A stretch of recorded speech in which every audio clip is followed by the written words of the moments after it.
So RENNSPORT Open Beta has been released, and with it finally comes official VR support. You're super excited to download it and fire up your VR headset, but stop right there. Before you go putting on your headset and jumping out on track, there are some big issues in VR you need to be aware of. Before we get into those issues and what we can do about them, did you know that before this Open Beta release, we could already drive RENNSPORT in VR? This was made possible with a separate app called UEVR. Now this is very important and you'll see why in just a second, so stick with me here. UEVR works surprisingly well, but the game does exhibit some odd things running in VR, and I always put that down to how UEVR injected into the game to present the image you see in the headset. Things like when you're launched into the cockpit in VR using UEVR is that the driver's wrists look broken. They're at a really odd angle. And as you start driving around the circuit, the driver takes one hand off the wheel way too early as you're turning into a corner, which other sims just don't do. And finally, there are these bright green artifacts that you're seeing on screen right now, which are very distracting as you drive around. The good news is though that we can get rid of those artifacts completely, but more on that a little bit later on. On the plus side, UEVR comes with mouse support, so you can navigate the menus using a mouse. That's a bonus.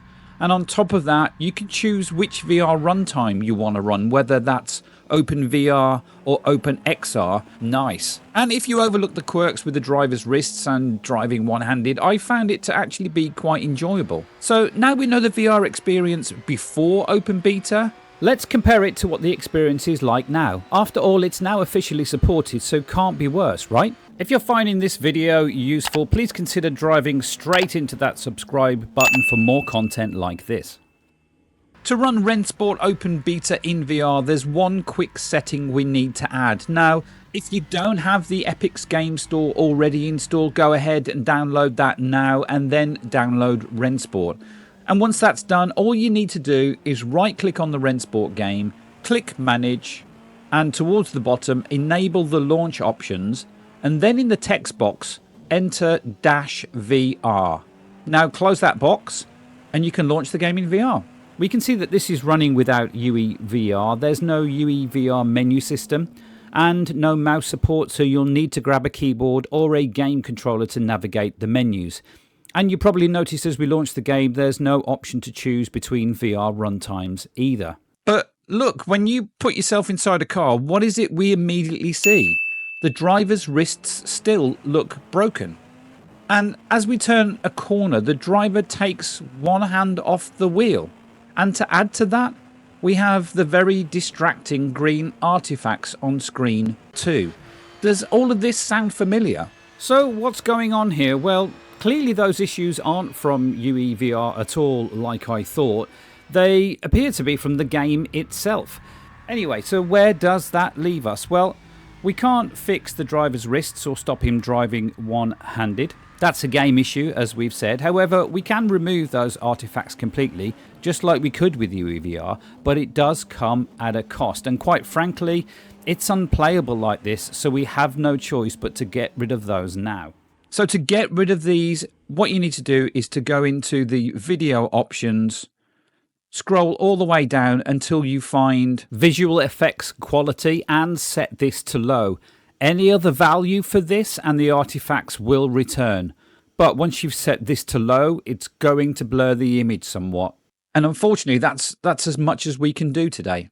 So like many of you, I was super excited to finally get VR officially supported in RENNSPORT, but it became very apparent very quickly that it's just a mess. Yes, it's in beta, but a beta shouldn't be releasing something that's unplayable, in my opinion. It should be more about finding those odd nuances that are not easily obvious when the developer tests it. The official VR release in Open Beta for me is worse. UEVR, in my opinion, offers me much more. Yes, there's the same 3 issues, but that's not a UEVR issue. That's a game issue. We know that now. But mouse support is very useful. It's something I'd like to see in the future release of RENNSPORT for sure. But also choosing to run RENNSPORT in either VR runtime is big for me too. So I found this release quite disappointing. Having to turn down the visual effects quality setting to low to remove an obvious bug for me is just not acceptable. At Sim Racers, we want the most immersive experience possible. We want to feel like we're sitting right inside the car, but to then have to blur the image in the distance or to get distracted with those green artifacts, it just makes this a big no from me. I have to go on to say that they shouldn't have included VR support in this state at all. VR users like myself have been waiting for over a year now, and given that I had UEVR, I could jump into RENNSPORT anytime I wanted to. I think they should have waited longer to iron out some of the big bugs for sure. Now, some of these bugs, issues, whatever you want to call them, are known about by RENNSPORT. If you read the latest release notes, some are listed there. And there is some good news here amongst the bad. As VR is now officially supported, it means that there will be some development time set aside to improve the VR experience and get VR running much better. That's certainly my hope anyway. I am a big fan of RENNSPORT. I like where the sim is going. I personally like the new features released in the open beta pack. I like the Founders Edition, and so I'm really very hopeful for the future of RENNSPORT. And I am looking forward to testing the new updates as they come through. And if you're looking for more VR racing titles to try, check out the video that's on screen now, which is top 10 VR racing titles for PC in 2024. Catch you in the next one.